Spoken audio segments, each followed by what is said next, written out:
Hello and welcome to The Actor and the Engineer. My name is Paul James. I'm the actor. My name is Josh Knapp. I'm the broadcast engineer. All right, here we go, Josh. All right, so I asked to watch this movie as far as like, what are we going to watch next week? Actually, Justin Arner, a person who has been on the podcast multiple times, recommended this movie to me, Seed of the Sacred Fig. And it's got a kind of a cool story to it, so that's why I was interested. Also, it's nominated for Best International Film, so I thought that kind of fit into our mad dash to see movies before the Oscars. But had you heard anything about this other than the Oscar nomination? Okay. No.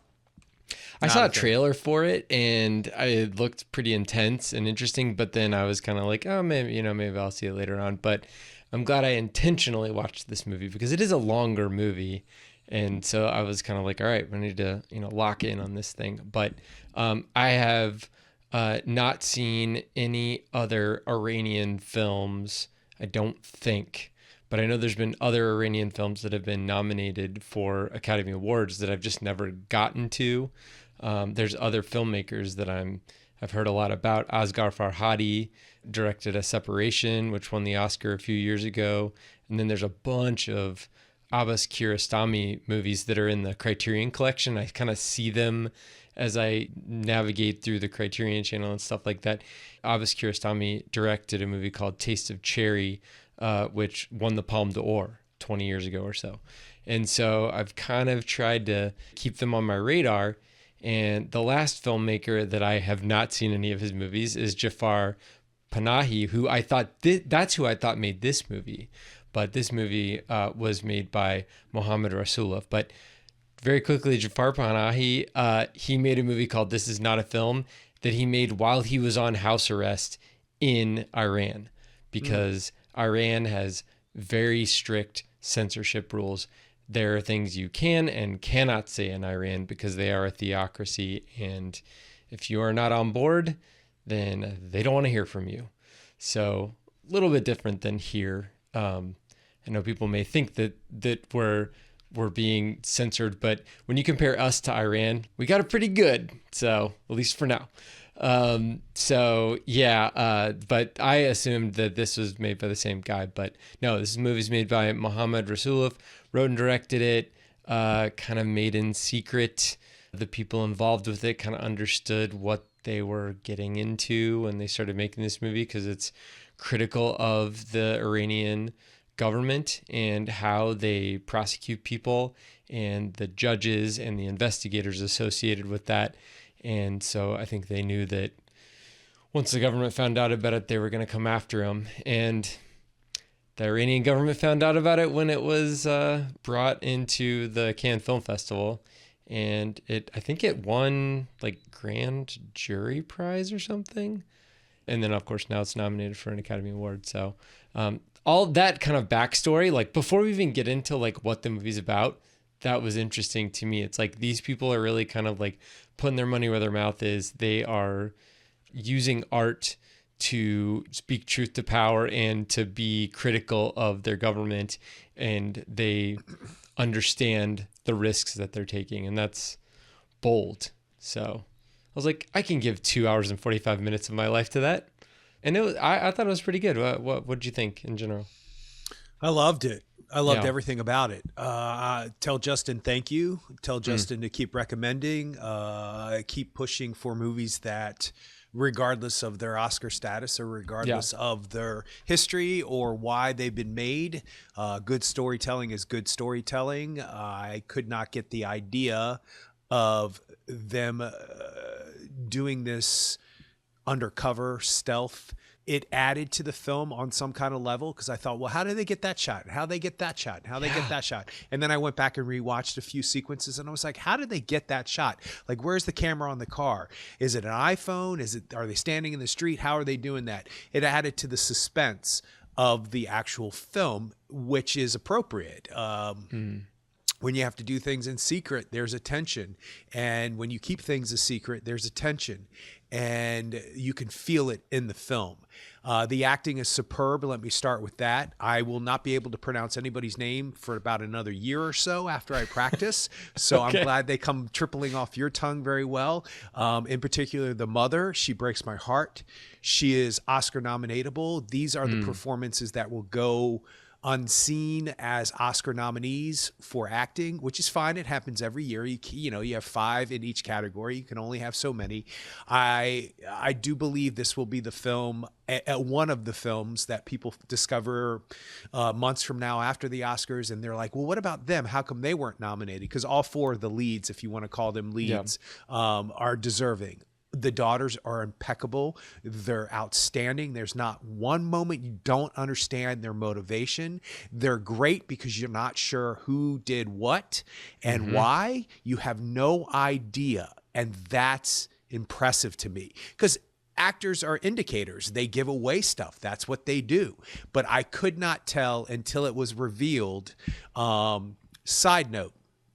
We have to be very careful, and when I say we, I mean me, about spoilers, because this is the type of film that there's no big reveal and there's no big aha moment or spoiler per se, but you don't want to know what happens before it happens. You have to be, because the audience is right there at the moment. They're not ahead of it or before it. They're right with it. And when the moments happen and you realize they're happening, you're realizing it in real time as you're watching it. My mind kept going, well, maybe it was that. None of it fit. None of it worked. And then when it was revealed, things were revealed. I was like, interesting, very interesting. I was not ready for this. I mean, in a way, it's not a big thing. It is for the film. It is for the narrative of the film. And how people do and why they do the things that they do are important. So I was very impressed with this film.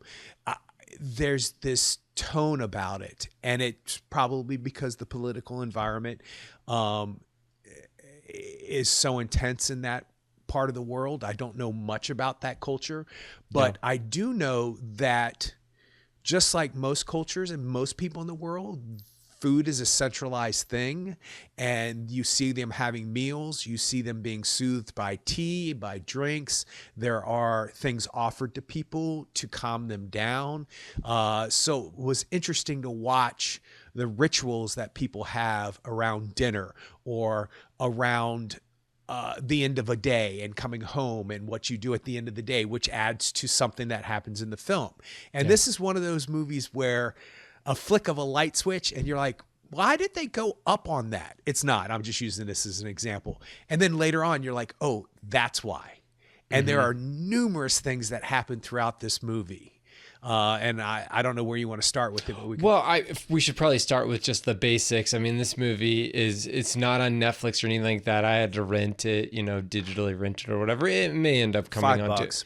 It may end up being a little bit more readily available, but ultimately the movie is about a family where the husband gets a new job as an inspector for the government to help judges to determine whether someone who's been arrested is guilty or not. They don't have like jury trials or anything like that. It's just kind of like, hey, this person do it. Okay, boom. They go to jail or they get sentenced to death or something like that. But it's a big opportunity for the family because they get to move into a bigger apartment or a bigger, living area. And both of the daughters have their own bedrooms potentially. And then all these things they're like knock-on effects of like, moving up in the world and a benefit for the family. So you've got a husband, wife, and 2 daughters. And so very early on in the film, the husband is issued a gun, and within like 2 weeks of getting this new job and being issued the gun, loses his gun. And the movie is about him determining whether one of the women in the house, his wife or either of the 2 children, stole the gun and is preventing him, and is hiding it from him. And so that's the plot of the movie, and that's it. So, but it's way more complex in that you get to see the dynamics between the husband and the wife, the dynamic between the wife and the daughters, the dynamic between each of the daughters, and the dynamic between the husband and the daughters. And there is equal amount of time and equal amount of intensity associated with each of those relationships. And I think that that's what makes this movie so deep, and it's what makes this movie so just interesting and engaging, because they don't have much of a plot, but they do have enough of a situation to be able to dig deep into cultural differences between generations and differences between how the younger generation interacts with social media, whereas the older generation doesn't interact with social media. Truth, what is deemed as true, especially for the father versus for the daughters, and it allows for you to see these interactions as a representation of potentially that society, but then we can also bring it towards our society too. And I think that there is so much that is relevant to us in the United States, relevant to us as non-Islamic people, and relevant to us as not living in a theocracy. But there are probably so many things that we're missing because we don't live in that. Like, it would be interesting to see someone who is Iranian watching this movie and asking them what their take is on it, based on living there and dealing with these types of, if you're a woman, there are limitations. Maybe some women may not think that those are limitations. Maybe they think that they're perfectly fine. If it's a man, seeing the women in the movie and then getting their take on it. I mean, it's infinitely interesting to dig into another culture, and especially since this type of media is tamped down. It's not allowed really to get a movie like this. I mean, the guy had to flee to Germany, and they had to smuggle the footage out separate from him. They had to edit this movie in Germany, and the only reason why it's nominated for an Academy Award is that the country of Germany released it. Released it, and they made it their submission to the Oscars for international film.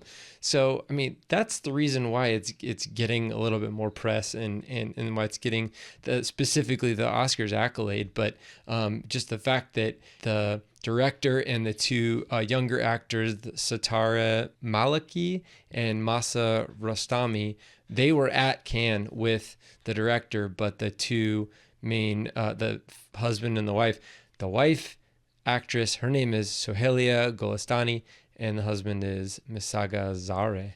Wow. Wow. I'm impressed. I'm getting there. Don't quote me on that.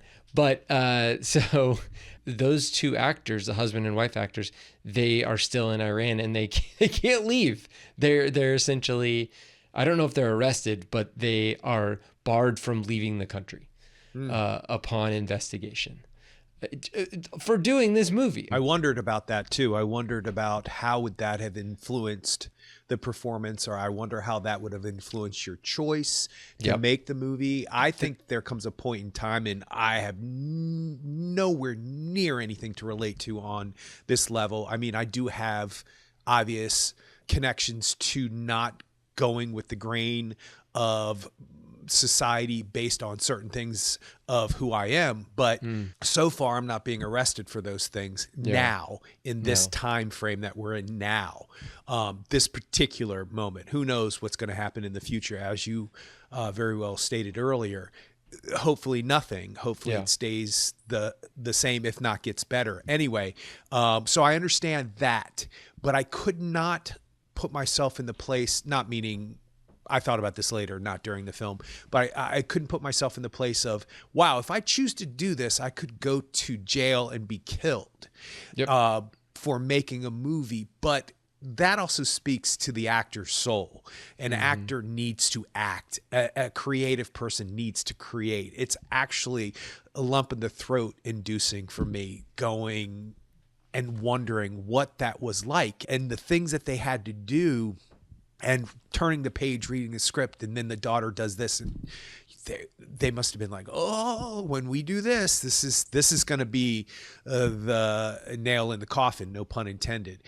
This is going to really upset people. And you're right. I think the cultural differences you can't possibly know all of the things that are there. But I also believe that regardless of your culture, regardless of where you're from, you can sense and feel them. You might not be able to identify, oh, well, maybe if they sat that way at dinner time, it was disrespectful. But you can feel it. You can sense it during the film that there are certain things.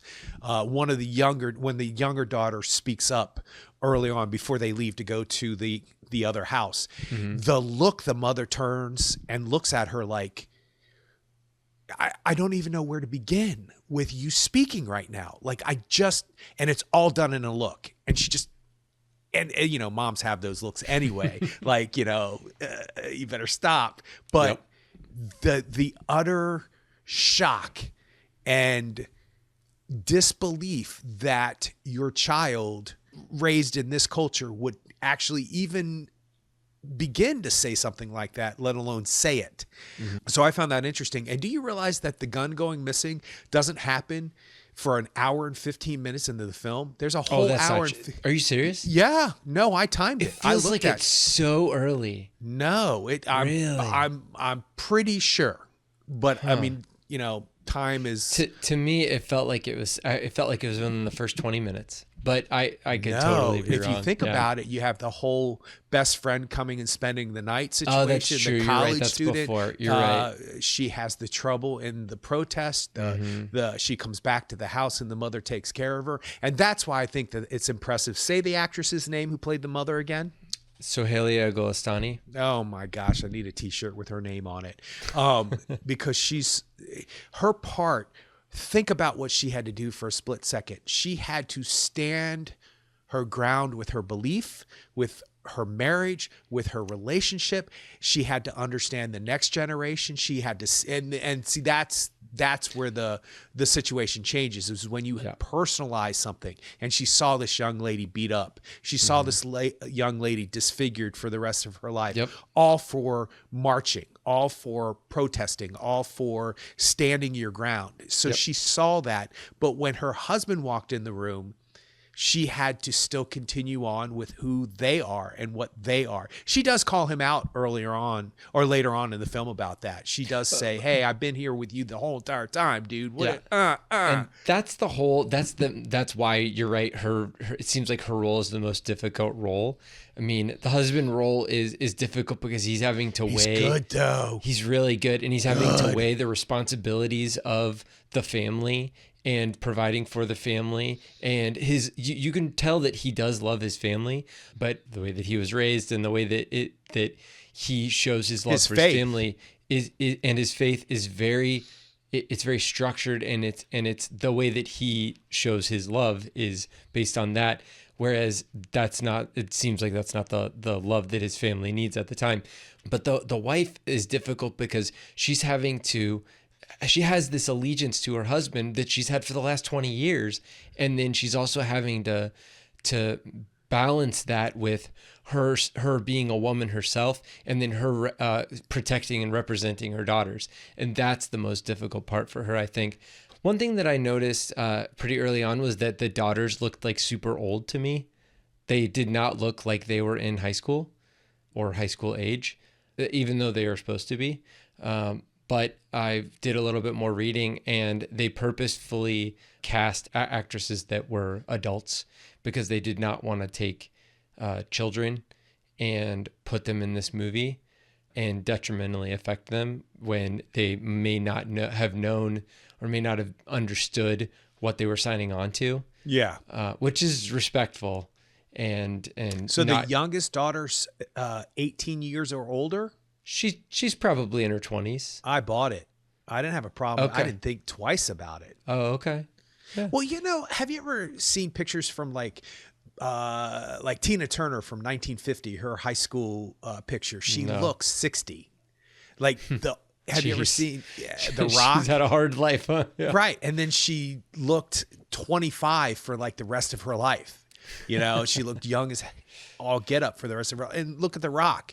They always looked, certain generations looked older when they were younger than they do now. Well, there you go. So I thought that the older girl was 17 going on 18 in high school. I bought it hook, line and sinker. I didn't for a split second think about that. But I also didn't think about the ramifications of having a child in a film like this. There's no kids in this movie. You can. Oh, that's amazing. Tell. Good for them. Well, yeah. Well, I think the daughters pulled it off. Yeah. No, they did. They did. All right. Well, I think I would like to kind of start talking about some like particular scenes. Are you worried about spoilers or anything? No, I just wanted to state for the beginning because I always put my foot in it. So I didn't want to, I wanted people to understand that there's no Sixth Sense twist to this film, but I would not have liked to have known anything about this movie before I saw it. I'm glad I knew nothing at all about it. In a way, it creates an automatic tension because the superficiality of knowing about these cultures, the news of the world opinions I have of these cultures, meaning all I know is about what I've read about, what I hear about. I don't know anything. I don't know people. I don't know families. I don't know an individual who has brought me into that world or that culture. I don't know anything except for what I've read or heard. But that was enough to build enough tension for me to go, yes, we can get into spoilers, but I do want to mention the mother one more time. Do you remember when they went to the therapist appointment? Did you happen to notice how many times she pulled on her hijab to make sure it was tight and around her when she got out of the car, before she got out of the car, when she was talking to the guy, she would sit up and she'd move it forward. She was constantly making sure that she was covered. That was an indication of something I would have never thought of. I would have never thought of being not self-conscious, but aware that there are certain people who want nothing but this scene from a woman, or I guess there are laws for that too. There are laws in Iran. You must have your head covered if you're a woman. Yes, but in fact, that's what the protests were about. The protests were about because of what based happened. On the 2022 death of a woman who was in custody, in Iranian police custody, and the protesters said that she was beaten. The government said she wasn't. She ended up having a brain hemorrhage and dying in police custody, and so that was kind of like it. Did that actually happen in real life? Yes, and in fact, there's footage of her collapsing in police custody. There's also real footage of the protests that's interspersed throughout the film. So, I mean, it's based on that. The movie is not about that. It's the impetus for a very small view into a family that's way more complex than like, these people are bad, these people are good, we're going to root for these people. Because like you said, the husband character was really good at internalizing his responsibility for his family, and he's a much more complex character in that he starts off, at least his role as the inspector, trying to do the right thing. And then he's very quickly told, you don't have time to do that. If you want to move up, if you want to take care of your family, you just need to rubber stamp this and move on. And you need to keep going because you need to worry about your family. And that's how in a theocracy or in a government style situation where it's top down controlled, then you can have people that are workers that are doing things that they don't agree with, but just moving forward for their own reasons. And now we get to see his reasons are his family at home. And then the fact that his family is not going to just like let him get off that easy. At least his daughters are pushing against him. And then of course you've got the wife right in the middle there. And like I said, you're right. It's the most difficult role to play, but it's also the most difficult situation to be in real life because she's being pulled multiple directions and she's got the weight of the family on her. And that's got to be difficult. And the family is a living metaphor for what the government does to the society.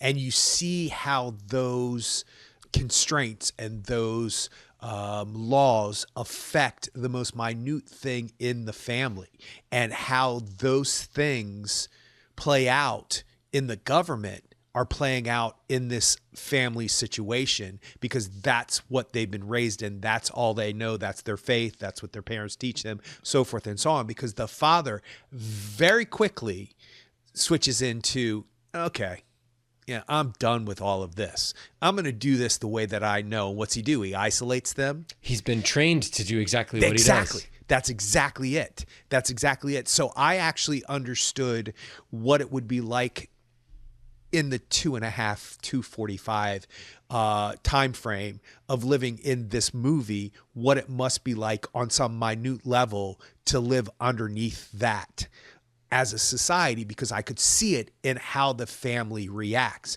and how the daughters react and what their responses were to each other are all based on this pattern of belief in God, their belief in God, and what they believe their God has dictated for them to live their life by. You could see it all in how they react to each other. They say it. Yeah, they say it. I mean, he's like, there's rules. And you know, God, he said God's rules don't change. Right. Oh, they're younger. You know, he's talking to his wife. Why does my daughter want to have blue hair? Why does she want to paint her nails? And she's like, well, you know, kids are different now. You know, kids' rules are different now.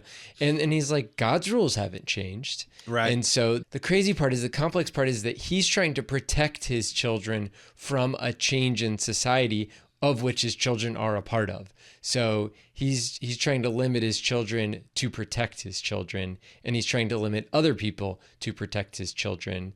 And so in his mind, his motivations are pure and his motivations are right. In his children's mind, their motivations are pure and their motivations are right, and it all clashes, and that's why we have the movie. But there were some really cool scenes in there. I'll bring up some of the like really neat cinematography and great, more plaintive shots. One scene where, like, I guess he had a bad day and he takes a shower and he leaves his gun in the bathroom and all that stuff. So there's that scene. Well, hold on a second with that for just a split second. That's an intriguing scene for an audience member who doesn't know anything about what's going on, because at first you're thinking, is he so haphazard with his stuff, he just leaves it around? And then I thought, oh no, he leaves that around because he knows his wife is going to take care of it. He's expecting her to be subservient to him, to just come in and take care of his stuff. But maybe he just had a really bad day. Yeah, I'm not making any excuses for him. No, absolutely. But still, it plants something in your brain as an audience member. And then later on you find out why that's a significant scene. Because legitimately, yes, he could have just left his gun somewhere. Totally. Well, that's what they say. Of course. And the wife says that later on. Yeah, hey, I just put your gun away the other day. How do you know for sure you left it where you're supposed to leave it? And then you see him leave it, or you see him put it in the drawer one time. I can't remember. You see him put it in the drawer. Yeah. Okay. Mm-hmm. So you know that's where that's supposed to be. Yeah. But why didn't he do it at that time? Is interesting. I mean, there's 1,000 different interpretations, but the point is that it was like, oh, it's that Tyler Durden clip in Fight Club. You're like, oh, that's important. That's important. That's important. That's important. So go ahead. Yeah. No, I mean, I just brought that up so I could bring up like another scene later on in the movie where he's home and his wife. It's like a slow motion, him in the shower, and his wife is, I guess she's like trimming his beard and then also like putting like coloring in it, I guess, to make it not be gray.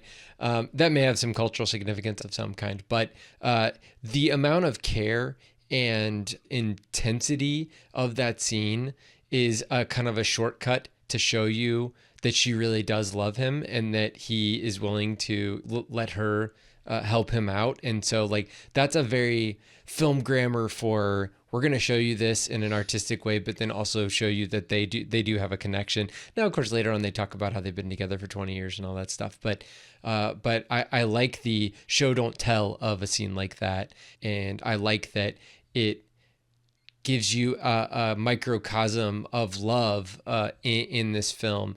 And some of the other discussions that they've had. There's another one where he's kind of standing at the window and looking out the window, and she says to him from the bed, like, come back towards me or come to me or something like that. And you can infer from that like, you know, they're going to get together that night.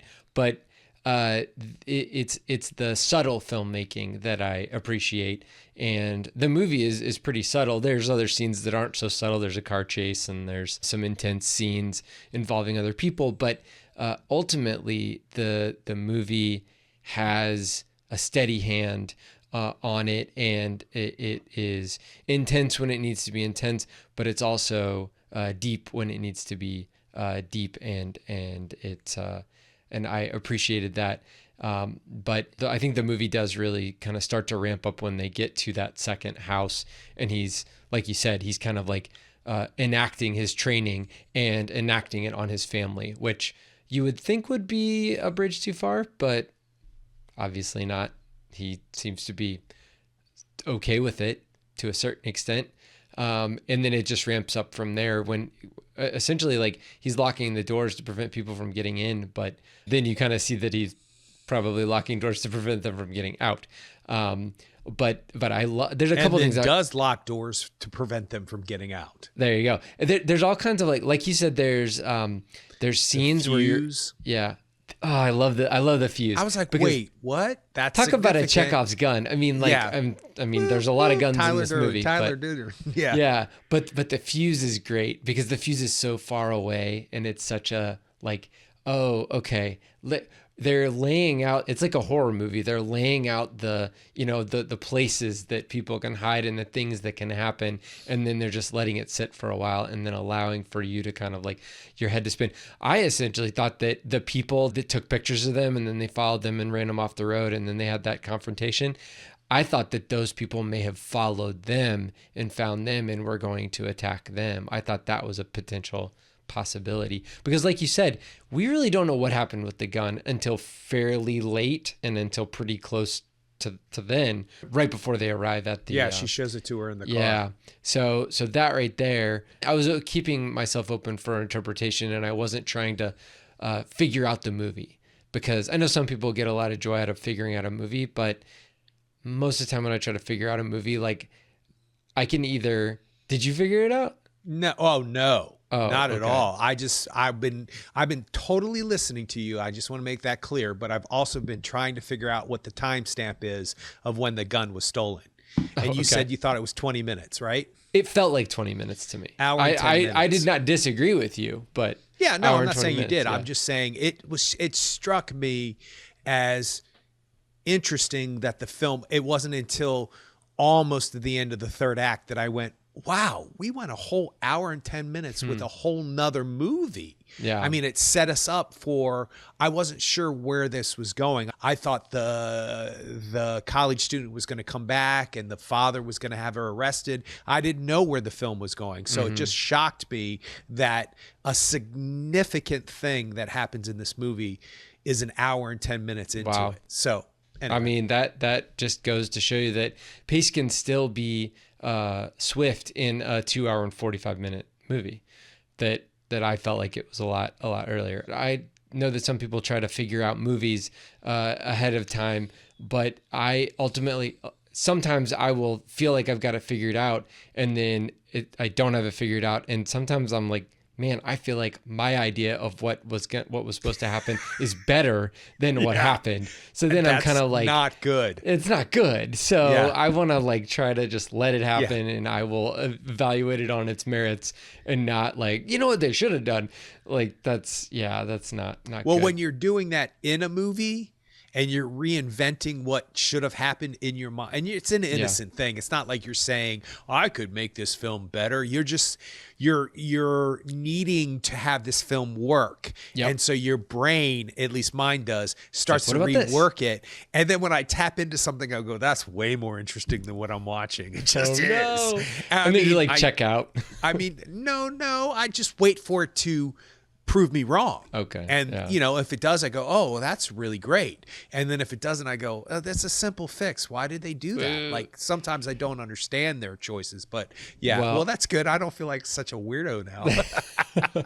Well, I did, another movie I watched this week was Ryusuke Hamaguchi's Evil Does Not Exist, which is his most recent film. Very slow, not in a bad way, but just like super chill. I mean, talk about a movie that doesn't have much of a plot. This movie is about a company that is trying to open a glamping site, like glamorous camping, in a town outside of Tokyo, just like, on the outskirts of Tokyo, in the sticks outside of Tokyo, and how that might affect the community, the village, and that's it. That's what it's about. And I told it to Steph, and she's like, why would you watch a movie about that? And I was like, well, I watched Drive My Car and it was really good. And speaking of which, I said that the movie was almost 4 hours long. It's only 3. I looked it up Well, after I there you made that statement. I was like, okay, yeah. but I was like, I watched Drive My Car and it was really good. So I'm gonna give him a long rope. I'm gonna sit through an hour of not much happening. But in that movie, if I would have tried to figure out what was gonna happen in that movie, impossible. Because the ending of that movie, I am still thinking about it. It is an enigma. Thus the reason why you spent all that time watching a slow film. Yeah. Yeah. And actually the movie's not that long. It's hour and a half, something like that. But either way, that movie is one of the ones where I'm just like, yeah, I'm not going to, not only did I not try to figure it out, I don't think I have it figured out even after seeing it. Like I said, I'm still processing that movie. That's another thing. I feel like with this movie, maybe we could start talking about the end and about like what getting close to the end. It did really kind of ramp up in intensity by the end when. Well, hold that thought for just a split second before we go there. So real quick, and you might not know the answers to these questions. They're just questions I've been pondering. So this film was made in secret. So how did they do those long hallway shots? So everybody in the cast knew it was a secret. So all the extras that are the military guys and all the extras that are in the covered stuff and the women who have their face half covered up against the walls and those cutouts with the guys with their hands over their shoulders. That weird. Whole hallway and all those people always walking back and forth all knew this was being shot in secret. I'm sure. How did they keep it was a pretty. I'd like to know how many people were involved in the cast because there seemed to be quite a few people in the background on a regular basis that had to have known they were. I mean, they just couldn't steal those shots. That's actually not my question. My question is all of the driving shots. Yeah, I mean all of them. Like, there's one where the shot is the camera's in the middle of the road. And the car comes up. Yep. And I'm like, what? Were they on their iPhone? And no. I mean, I think that they're probably just rolling the dice, setting up some sticks, taking a couple of shots. Maybe you cover it with a tarp or something. I don't know. I mean, or knowing where the cops are. Maybe they can figure out like where the decency somebody's on the police roof going, or whatever. Okay, there's somebody over here. But, or maybe, it's a big metropolitan area, right? They can't be everywhere at once. Yeah. So, right. Those are the ones where, but I mean, there's a lot of those shots where it's like, especially when he's worried about people following him or people knowing who he is after his identity is released. There's a lot of shots where, I mean, there's continuity based cuts where it's like his car's next to another car and they're driving down the road and then it cuts to him, it cuts to them, it cuts to a shot of both of the cars. I mean, like that's got to be multiple takes. Because on one shot, the camera's on the hood of the car. On another shot, it's a third person view of that. So it's one of those things where I just don't understand how they manage that without just like I said, rolling the dice and hoping nobody notices there's a camera on the hood of a car. Well, I also noticed that I believe it's when she's driving to go pick up the girls from school. Mm-hmm. One of the girls from school, the younger one, I think, after they get let out early, and she has to circle around. I noticed that the car behind her was the same car with the same person the whole entire shot. So I thought, well, maybe there's a car in front of them, like a lead car, and a car behind them, so nobody can come up on them and see what they're doing. Could be the absolute nerve that it took to do this is amazing to me. Yeah. Like that just is proof that the creative need is so much stronger than sanity. It's just absolute insanity that you would do that, but you have to.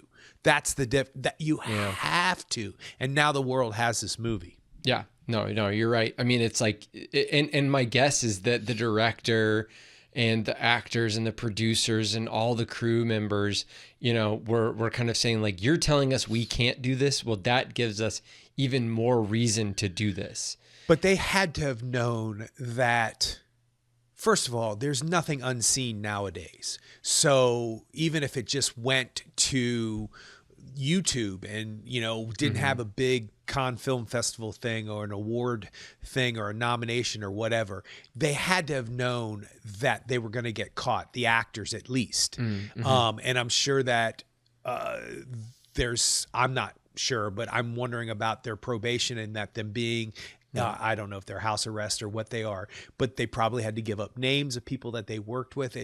There's no way that the actors could have gotten away with it. No way. Obviously, the girls got out. They did. They got out before anything really, really bad happened. But the Sohaila Golestani, the mother, like she's been, from what I've read, she's been known for being against the hijab laws in the past, and so she's an outspoken person. Anyway, I mean, she was as an actress and as a famous actress in Iran, she was outspoken in her views against the government. And so, I mean, this is not the first time she's been a part of a production that was critical of the Iranian government. Yeah, but it could have been the last time that she was part of a production, period. There you go. So that is...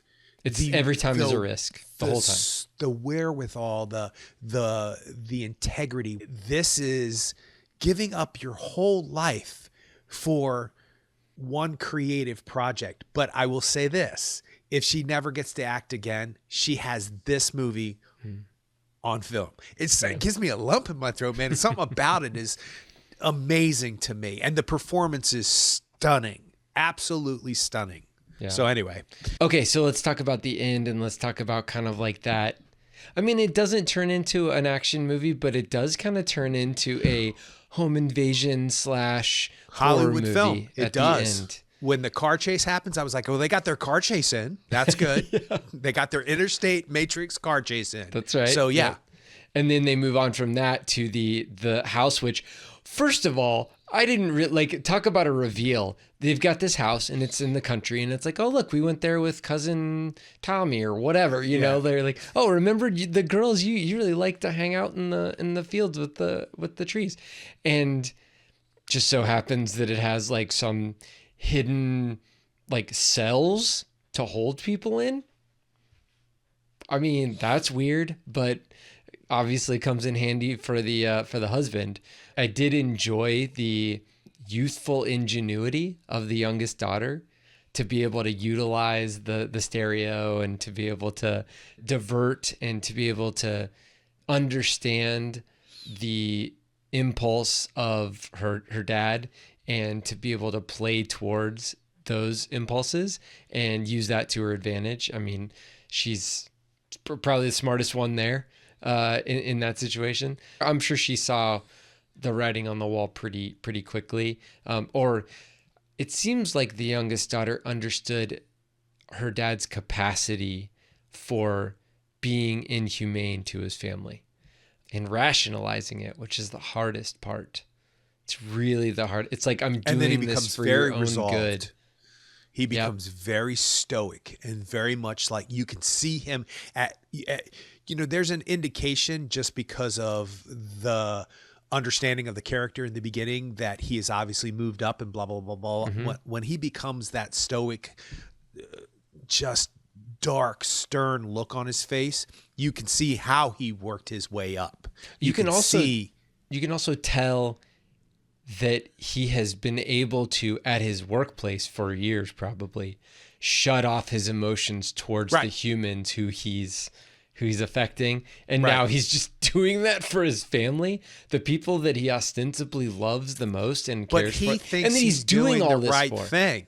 He thinks he knows he's doing the right thing. Yeah. He knows that the lie of the stolen gun and then the lie. And what's interesting is that early on, well, not that much earlier, when they're being interrogated, you get the indication that the interrogation guy, the therapist, thinks it's the oldest daughter who's lying because the father says, you're the one who's lying, basically.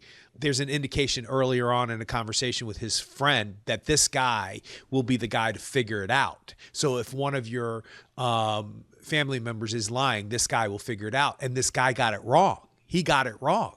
Because it's not the oldest daughter who stole the gun. So that's a little coloring, a little palette coloring of how this type of government doesn't get it right, that they actually get those things wrong, and how that's detrimental to obviously people's lives and so forth and so on. So I found that fascinating. Yeah, and the scary part, I mean, it's one thing if a government says, oh, well, you know, sometimes we're going to get things wrong. But in a theocracy, you're kind of tying the government to God, and God doesn't get things wrong, quote unquote.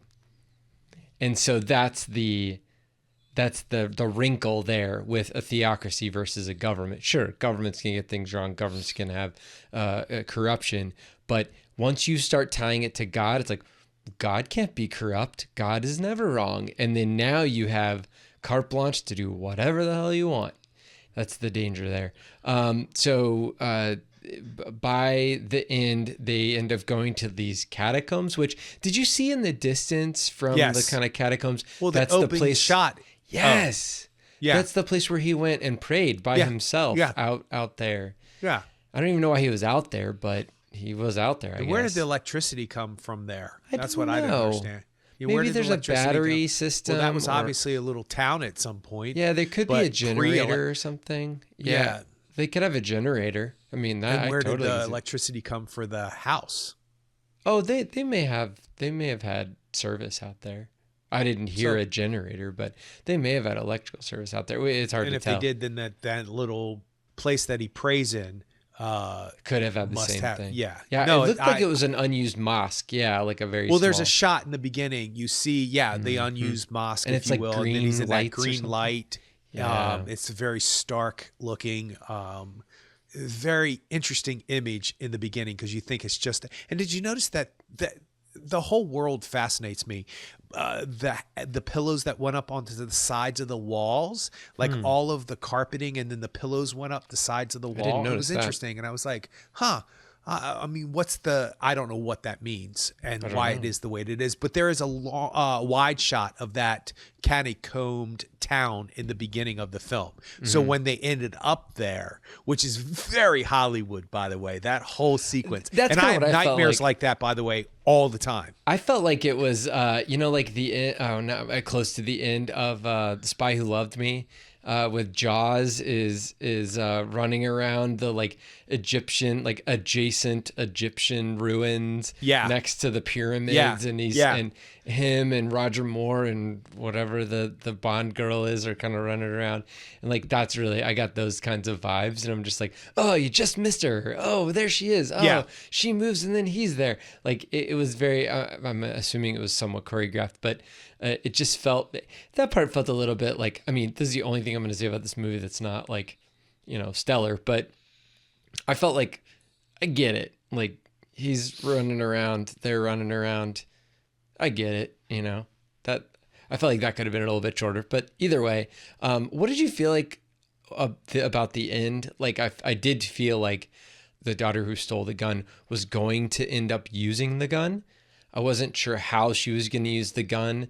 I tried not to think of different possibilities, but I felt like the end where, she shoots the ground and it collapses and he gets subsumed by ages and ages of dirt. I felt like that was probably the most graceful way to end the movie. Me too. I had way worse thing in my head. I thought she was going to shoot at him and the mother was going to come around the corner. That's what I felt too. Yeah. I'm so glad it wasn't that. Me too. And also, listen, I'm not wishing anybody to die. I'm not wishing anybody to get hurt. I'm not saying that he got what he deserved. That's not what I'm saying. But it is the clearest ending to the film that you can have that keeps their hands clean, that keeps the people who made innocent choices, some not great, some bad, to take somebody's gun is not a great choice, and Mm-hmm. to do it because you think his authority is not what it should be is not good. She's a young kid, she was Mm-hmm. a high school freshman maybe. Yeah. So you can't really blame her for that. But if something had happened with that gun, if somebody had gotten shot, if somebody had gotten hurt, the choice would have been a lot worse, up to the point of the ending of the film. Other than the choice that the father would have made, regardless of who stole the gun, he made those choices. If it was, and actually, he didn't really even know. He never found out technically who stole the gun. He never knew. I mean, maybe at that split second, He might have assumed that she stole it because she had it at the time. Yeah, she knew where it was. Yeah. Yeah. But he doesn't technically know because the mother confesses, and then later on the daughter says that she knows where it is. Yeah, she knows where it is. I'll get it for you, and then it's not there because then the younger daughter, who is probably the smartest person in the film, with a Lilo and Stitch sweatshirt. Did you see that? Yeah, which makes sense. I mean, American culture.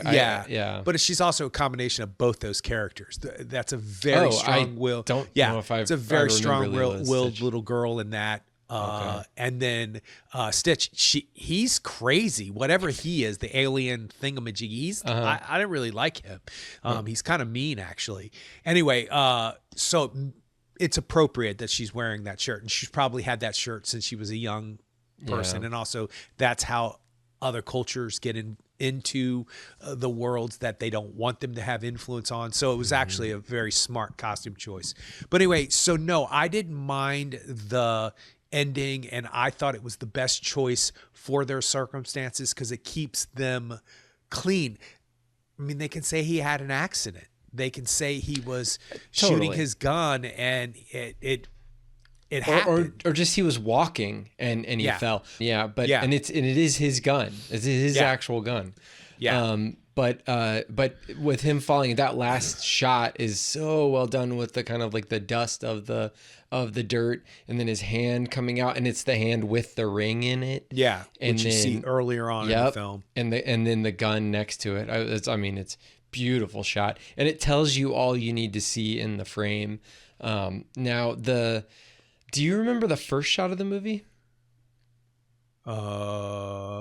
It was somebody dropping bullets onto a kitchen table. Yes. And then him sweeping them up. Yeah, I only remembered that later on, and I'm not really sure that. Oh, I thought it was that they had to, it's like their process. They have a loaded gun that they're giving to him. Then they have to unload it. And he has to take the bullets and reload it. And that's the process that they knew. Okay, well, there were 5 bullets or 6 bullets, whatever it is. 5, right? And that we're showing you 1, 2, 3, 4, 5. Here are the 5. Sign for this, sign for that. Take the bullet, sign for this. You got your gun, blah, blah, blah, blah, blah. To show the severity of a person getting a gun, that the person who's getting a gun is being trusted and has the authority to have a gun in this world, this culture. The scene that shows that off more than any is when they confront those people who are taking pictures of them, and the guy comes out of his car with one of those grabber things. And he's like, I'm gonna beat you with this like metal, aluminum grabber thing. And then of course the father's like, I've got a gun. Yeah. Like, this is done. You don't scare me. So, but the fact that somebody can like get in a road rage incident and then get out of their car with a little metal grabber and think that like they're ready to rumble, and they've got the upper hand, like, in a country that doesn't allow guns, like, I could see that. But like, shoot, here I'm not gonna be jumping out of my car and you need with to a go metal down grabber. the rabbit hole of road rage videos on YouTube. You'll see a lot of things. You'll be like, really? You chose to do that? Have you seen the video of the one guy getting out of his car and he's like a normal height guy, and the guy who gets out of the other car is like 6'8" and weighs like 300 pounds, and the guy's like, oh no, I'm cool, I'm sorry, and he backs up. Yeah, be careful what you wish for. Yeah, because no, it ain't happening. But yeah, so So yeah, you're right. Just the fact that he's been given the gun, I mean, that sets him apart. You know, and gives him a lot of power. So yeah, I think it was a ritual or a Yep. It's not a ritual. No, but it's like an inventory thing. It's yeah, like, okay, inventory, here's that's your it. gun. You have Yeah. 5 rounds. This is the Here are your proof. 5 rounds. Right. Yep. Right. This is the proof. Blah blah blah. I thought she was watching the YouTube video to learn how to fire a gun, or to learn how to. Because you see her pop the safety. Did you see that? She pops the safety, just very lightly and very confidently. And I was like, we're okay. We're going to be okay because she is here. She knows what she's doing. She set up a whole like stereo system in the trees. Come on. She messed that whole family up. She took, did you realize that the gun went missing on the night of his nightmare? That's when the gun went missing. The wife makes reference to that. So the daughter, in the midst of everything, decides at that moment when her father's having a nightmare is the best moment to sneak into his room, which is probably out of bounds totally from the moment they were conceived. Like, you just don't. Isn't that what he said? He said something along those lines of like, there's no way that she would actually come into the room. And, You know, she said, the wife says that at one point. Yeah. Do you really think our daughters would come into our room while we're sleeping? You know, thus the reason why the, hey, come and lay next to me scene is in there. The intimacy that they have and the boundaries that they have in that room. Because I thought to myself, those rooms are awfully close. It must be hard to have, you know, adult moments. We used to call it adult exercising when I worked at the hotel. You always had to listen to see if there was adult exercising going on before you knocked on a door. But yeah, that's when she says that, I thought, oh, those rooms are awfully close. But because of the understanding and the boundaries, that it's like nobody ever went into my mother's purse, ever. And whenever she was like, can you guys go to the table and get my purse? We'd be like, you get it. Because we were just even afraid to touch it, let alone go near it or go in it. Because, you know, she put the fear of God in us about that was her private thing. Not necessarily about money or cigarettes or whatever we might have taken out when we were kids. Even the thought of taking something out of that is like, I can't even say it with thinking. So those boundaries were put into place. So the daughter did all of that and then conspired to set up basically her whole family, and knew that the paranoid part of her father would take over. What I'm interested in is, what was her actual intention of taking the gun? Like, it's never clarified why she took the gun. She shows the sister in the car. Oh, I have it. She's like, what? And there's not a conversation where, why did you decide to do this? Why? Because you didn't have to have that conversation from that character, because you already knew why she conspired against all of them, to prove the point that they are standing up. They are the new seed. Yeah. Taking life from the old fig tree until the old fig tree dies. Well, and great. The Islamic Revolution in 1979 was the new seed that covered over the old tree and then killed out the old tree, and now they are the established tree. But then the younger generation and the revolution that is helped by social media over there and is helped by cell phones and camera phones and the ability to share information, that is the new seed that is hopefully going to choke out the established theocracy that is there now. So, well, that's why there's all those great scenes of the protesters. Raising their hijabs and twirling them. Yeah. It's great. Yeah. It's very dangerous, but it's hopeful. So yeah, I think that you're right. I think it's forcing her dad's hand. And I think that initially I was kind of like, oh, is she just trying to like make him ashamed? Or is she really testing him and saying like, do you stand with us or do you stand with the government? And the proof is in how she handles the last 15 minutes of the movie. 20 minutes of the movie, however long it is, from the point that she escapes through the broken window, which you think is insignificant, becomes significant again. And then when you see the speakers in the little, and she knows he's going to come there. That's right. Once he realizes those speakers are out, he knows exactly where she's at right now. So in that sequence, however long it takes her to do all of that, you know that character had thought out the consequences of stealing that gun from her father. Yep. Really well done. Extremely well done. Totally. Yeah. Well, I think that's a great way to end it.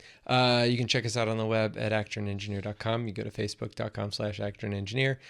And we're on YouTube. You can just search for the Actor and the Engineer podcast. I'll see you next time.